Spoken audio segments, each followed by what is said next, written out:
Hi hello ನಮಸ್ಕಾರ ನನ್ನ ಎಲ್ಲ ಯೂಟ್ಯೂಬ್ ಫ್ಯಾಮ್ಗೆ welcome back to my channel. ನಾನಿವತ್ತು ಇಲ್ಲಿ ಒಂದು ರಸಮ್ ರೆಸಿಪಿನ ಶೇರ್ ಮಾಡ್ತಾಯಿದ್ದೀನಿ. ಯಾವುದೇ ರೀತಿಯ ಟೊಮೊಟೊ ರಸಮ್ ಪೌಡರ್ ಇಲ್ಲದೇ ರಸಮ್ನ ಟೇಸ್ಟಿಯಾಗಿ ಹೇಗೆ ಮಾಡೋದು ಅಂತ ಬನ್ನಿ ನೋಡೋಣ ಏನೆಲ್ಲ ಬೇಕು ಅಂತ. ನಾನಿಲ್ಲಿ ಪೆಪ್ಪರ್ ಮತ್ತು ಜೀರಾ ರಸಮ್ನ ಮಾಡ್ತಾಯಿದ್ದೀನಿ. ಇಲ್ಲಿ ನಾನು ಫಸ್ಟಿಗೆ 1 ಟೇಬಲ್ ಸ್ಪೂನ್ ಜೀರಿಗೆನ ತೊಗೊಂಡಿದ್ದೀನಿ. ಅದನ್ನು ನಾನಿಲ್ಲಿ ಒಂದು ಮುಕ್ಕಾಲು ಭಾಗ ಸ್ಮ್ಯಾಶ್ನ ಮಾಡ್ಕೊಂಡಿದ್ದೀನಿ ಕುಟ್ಟಕಲ್ಲಲ್ಲಿ. ಅದು ಮುಕ್ಕಾಲು ಭಾಗ ಫೈನ್ ಅಂದರೆ ಪೇಸ್ಟ್ ಆಗಿದೆ ಅಂತ ಅಂದಾಗ ನಾನಿಲ್ಲಿ ಒಂದು ಸ್ಪೂನ್ ಜೀರಿಗೆ ತೊಗೊಂಡಿದ್ರೆ 2 ಸ್ಪೂನು ಕಾಳುಮೆಣಸನ್ನ ತೊಗೊಂಡಿದ್ದೀನಿ. ಅದನ್ನು ಹಾಕ್ಕೊಂಡು ಕಾಳುಮೆಣಸು ತರಿಯಾಗಿರಬೇಕು, ಅಂದರೆ ಫುಲ್ಲು ಫೈನ್ ಪೇಸ್ಟ್ ಆಗಬಾರ್ದು, ಆ ಥರ ಮಾಡಿ ಎತ್ತಿಟ್ಕೋತಾ ಇದ್ದೀನಿ. ಈಗ ಅದೇ ಕುಟ್ಟಕಲ್ಲಿಗೆ ನಾನಿಲ್ಲಿ ಒಂದು ಅರ್ಧ ಮುಷ್ಟಿಯಷ್ಟು ಕೊತ್ತಂಬರಿ ಸೊಪ್ಪು, ಹಾಗೆ ಒಂದು 7-8 ಎಷ್ಟಷ್ಟು ಗಾರ್ಲಿಕ್ ಬೆಳ್ಳುಳ್ಳಿನ ತೊಗೊಂಡಿದ್ದೀನಿ. ಇದನ್ನು ನಾನಿಲ್ಲಿ ತರಿಯಾಗಿ ಕುಟ್ಕೊಂಡಿದ್ದೀನಿ, ಫುಲ್ ಪೇಸ್ಟಾಗಿ ಕುಟ್ಕೊಂಡಿಲ್ಲ. ಇದನ್ನು ಕೂಡ ಒಂದು ಬಟ್ಲಲ್ಲಿ ಎತ್ತಿಟ್ಕೋತಾ ಇದ್ದೀನಿ. ಇದು ನಿಮಗೆ ರಸಮ್ ಬಂದು ಒಳ್ಳೆ ಕೋಲ್ಡ್ ಆಗಿರೋರಿಗೆ, ಫೀವರ್ ಇರೋರಿಗೆ ಅಥವಾ ಚಳಿ ಇರುತ್ತಲ್ಲ ಆ ಟೈಮಲ್ಲಿ ಬಿಸಿ ಬಿಸಿಯಾಗಿ ತಿಂದರೆ ಸಖತ್ತಾಗಿರುತ್ತೆ. ಈಗ ನಾನಿಲ್ಲಿ ಒಂದು ಸಣ್ಣ ನಿಂಬೆಹಣ್ಣಿನ ಗಾತ್ರದ ಹುಣಸೆ ಹಣ್ಣನ್ನು ನೆನೆಸಿ ಇಟ್ಕೊಂಡಿದ್ದೆ ನೀರಲ್ಲಿ. ಅದನ್ನು ಈಗ ನಾನು ಒಂದು ಬೋಸಿಗೆ ಶಿಫ್ಟ್ ಮಾಡ್ಕೊಂಡಿದ್ದೀನಿ. ಹಾಗೆ 1 ಟೇಬಲ್ ಸ್ಪೂನ್ ದೊಡ್ಡ ಟೇಬಲ್ ಸ್ಪೂನ್ ಆಗೋಷ್ಟು ಏನು ಪೌಡ್ರ್ ಮಾಡ್ಕೊಂಡಿದ್ದೀನಿ ಆ ಕಾಳುಮೆಣಸು ಜೀರಿಗೆ ಅದನ್ನು ಹಾಕ್ಕೊಂಡಿದ್ದೀನಿ. ಹಾಗೆ ಒಂದು ಕೊತ್ತಂಬರಿ ಮತ್ತು ಬೆಳ್ಳುಳ್ಳಿ ಹಾಕ್ಕೊಂಡಿದ್ದೀನಿ, ಅದನ್ನು ಕೂಡ ಹಾಕ್ಕೊಂಡಿದ್ದೀನಿ.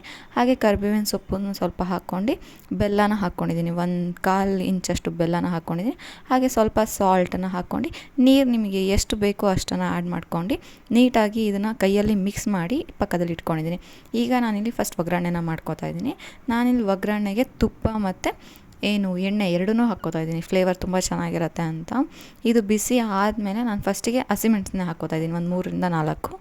ಆಮೇಲೆ ನಾನಿಲ್ಲಿ ಇಂಗು, ಅರಿಶಿನ, ಸಾಸಿವೆ ಮತ್ತು ಕರಿಬೇವಿನ ಸೊಪ್ಪು ಇಷ್ಟನ್ನು ಹಾಕ್ಕೊಂಡಿದ್ದೀನಿ, ಜೀರಿಗೆನ ಹಾಕ್ಕೊಂಡಿಲ್ಲ.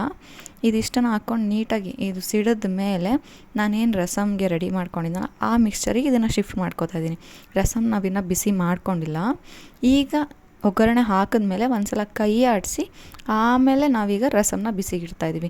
ಇದು ಲಾಸ್ಟಿಗೆ ರಸಮ್ ಅಂದರೆ ಬಿಸಿಗಿಡೋದು ಏನಕ್ಕೆ ಅಂತಂದರೆ ಅದರಲ್ಲಿ ಹಸಿಮೆಣಸೆಲ್ಲ ಹಾಕಿದ್ವಲ್ಲ ಆ ಫ್ಲೇವರೆಲ್ಲ ಇದ್ರ ಜೊತೆ ನೀಟಾಗಿ ಮಿಕ್ಸ್ ಆಗುತ್ತೆ ಅನ್ನೋ ಒಂದು ಕಾರಣಕ್ಕೆ.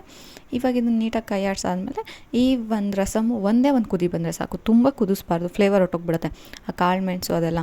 ಅದು ಒಂಥರ ತುಂಬ ಹಸಿ ವಾಸನೆನೂ ಇರಬಾರ್ದು, ಫುಲ್ ಫ್ಲೇವರ್ಡ್ ಆಗೂ ಇರಬಾರ್ದು, ಆ ಥರ ಇರಬೇಕು. ಒಂದೇ ಒಂದು ಕುದಿ ಬಂದರೆ ಸಾಕು. ಈಗ ಒಂದು ಕುದಿ ಬಂದಾದಮೇಲೆ ಲಿಡ್ ಅಂದರೆ ಗ್ಯಾಸ್ ಆಫ್ ಮಾಡಿ ಬಿಸಿ ಅನ್ನಕ್ಕೆ ಮೇಲೆ ತುಪ್ಪ ಹಾಕ್ಕೊಂಡು ಬಿಸಿ ಬಿಸಿ ಈ ರಸಮ್ನ ಹಾಕ್ಕೊಂಡು ತಿಂತಾಯಿದ್ರೆ ಸಖತ್ತಾಗಿರುತ್ತೆ. ತುಂಬ ಟೇಸ್ಟಿಯಾಗಿ ತುಂಬ ಚೆನ್ನಾಗಿರುತ್ತೆ. ಈ ಥರ ಟೊಮೊಟೊ ರಸಮ್ ಪೌಡ್ರ್ ಇಲ್ಲದೆ ದಿಢೀರಂತ ರಸಮ್ ಮಾಡ್ಕೊಂಡು ತಿನ್ನೋದ್ರಿಂದ ಒಂದು ಡಿಫ್ರೆಂಟ್ ವೆರೈಟಿ ಆಗಿರುತ್ತೆ, ಹಾಗೆ ಚೆನ್ನಾಗೂ ಇರುತ್ತೆ ತಿನ್ನೋದಕ್ಕೆ. ಈ ಒಂದು ರಸಮ್ ರೆಸಿಪಿ ನಿಮಗೆಲ್ಲ ಇಷ್ಟ ಆಗಿದೆ ಅಂತ ಅಂದ್ಕೊತೀನಿ. ಇಷ್ಟ ಆಗಿರೋ ಲೈಕ್ ಮಾಡಿ, ಹಾಗೆ ನನ್ನ ಚಾನಲ್ನ ಇನ್ನು ಯಾರ್ಯಾರು ಸಬ್ಸ್ಕ್ರೈಬ್ ಆಗಿಲ್ಲ ದಯವಿಟ್ಟು ಸಬ್ಸ್ಕ್ರೈಬ್ ಆಗಿ ನಿಮ್ಮ ಫ್ಯಾಮಿಲಿ ಫ್ರೆಂಡ್ಸ್ಗೂ ಶೇರ್ ಮಾಡಿ.